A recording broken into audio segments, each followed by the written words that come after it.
you would, turn in your Bibles to Esther 1. Last week we finished up reading through the book of Luke, and we're starting in on the book of Esther. At least I assume we're starting in on I didn't think it was a one-chapter thing, but just inferring. So, let me say a word or two about Esther as we get into the book of Esther. Esther, if you're familiar with it, is an amazing story. It's a very gripping account of God's work behind the scenes on behalf of his people. Let me just say right off that in spite of what you've seen in popular movies recently, this is not a love story. Okay? This is a story, even though, and I'll say this too, the word God never appears in the book of Esther.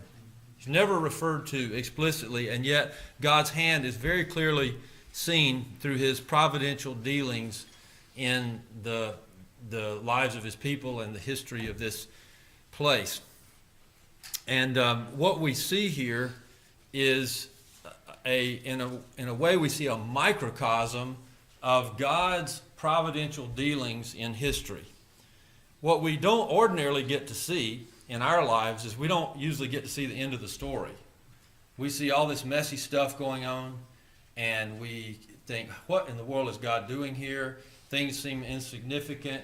There's lots of reversals, dangers, things don't seem to be resolved, and so forth. But what we see in Esther is just a small glimpse of the whole story. We see the whole thing. We see all those sort of insignificant details that seem not to mean anything, and suddenly they become crucial. And in fact, in so many ways, things happen or things resolve in ways that are absolutely contrary to the way you might have thought it would work out. Just about every single major event happens in a way that surprises you, in a way that's almost the very opposite of the way it seems to be working out at the beginning. And so this gives us a display of the way the world works, I believe.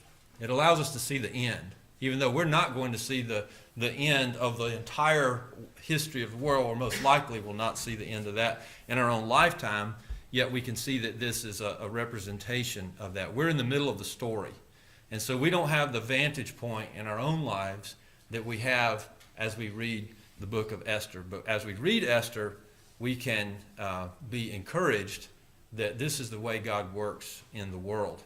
The same God who was at work in Esther, who in so many ways brought justice and wrapped up all the loose ends, is the same God who's at work in our lives and in the history of the world.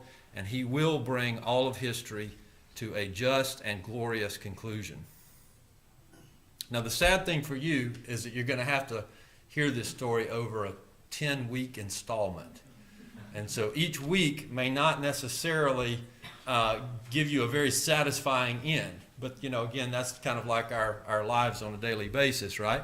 So we'll kind of feel that tension as we go along, but we will see it all resolved in the end. One of the things I'll mention in this particular chapter is that this chapter is just kind of the beginning of the whole thing, but the rescue of God's people is begun by something that seems totally unrelated and kind of just off in a corner, and that is it starts with a conflict between the king of Persia and his queen.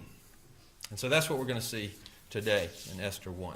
So follow along with me as I read. And I'll just say up front, pardon my attempts at pronouncing all these Persian names, because there's quite a few of them and I may stumble on a few.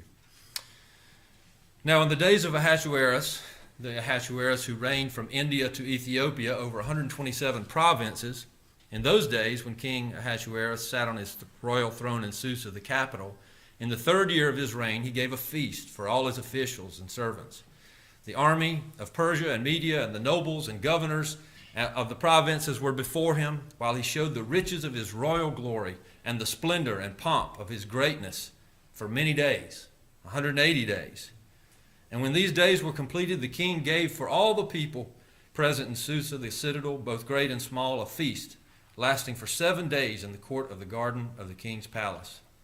There were white cotton curtains and violet hangings fastened with cords of fine linen, and purple to silver rods and marble pillars, and also couches of gold and silver on a mosaic pavement of porphyry, marble, mother of pearl, and precious stones.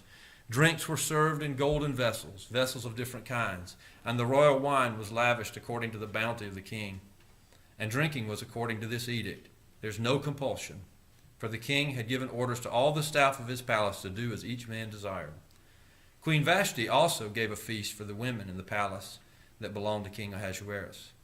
On the seventh day, when the heart of the king was merry with wine, he commanded Mehuman, Biztha, Harbona, Bigtha, and Abagtha, Zethar, and Carcas, the 7 eunuchs who served in the presence of King Ahasuerus, to bring Queen Vashti before the king with her royal crown, in order to show the peoples and the princes her beauty, for she was lovely to look at. But Queen Vashti refused to come at the king's command, delivered by the eunuchs. At this the king became enraged, and his anger burned within him. Then the king said to the wise men who knew the times, for this was the king's procedure toward all who were versed in law and judgment, the men next to him being Karshena, Shethar, Admatha, Tarshish, Miraz, Marsena, Memucan, the 7 princes of Persia and Media, who saw the king's face and sat first in the kingdom. According to the law, what is to be done to Queen Vashti because she has not performed the command of King Ahasuerus delivered by the eunuchs?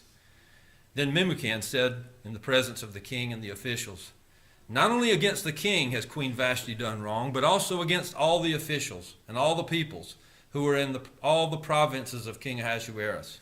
For the queen's behavior will be made known to all women, causing them to look at their husbands with contempt, since they will say, King Ahasuerus commanded Queen Vashti to be brought before him, and she did not come. This very day the noble women of Persia and Media, who have heard of the queen's behavior, will say the same to all the king's officials, and there will be contempt and wrath in plenty. If it please the king, let a royal order go out from him, and let it be written among the laws of the Persians and the Medes, so that it may not be repealed, that Vashti is never again to come before King Ahasuerus. And let the king give her royal position to another who is better than she. So when the decree made by the king is proclaimed throughout all his kingdom, for it is vast, all women will give honor to their husbands, high and low alike. This advice pleased the king and the princes, and the king did as Memucan proposed. He sent letters to all the royal provinces, to every province in its own script, and to every people in its own language, that every man be master in his own household and speak according to the language of his people. May the Lord bless the reading and the hearing of his word.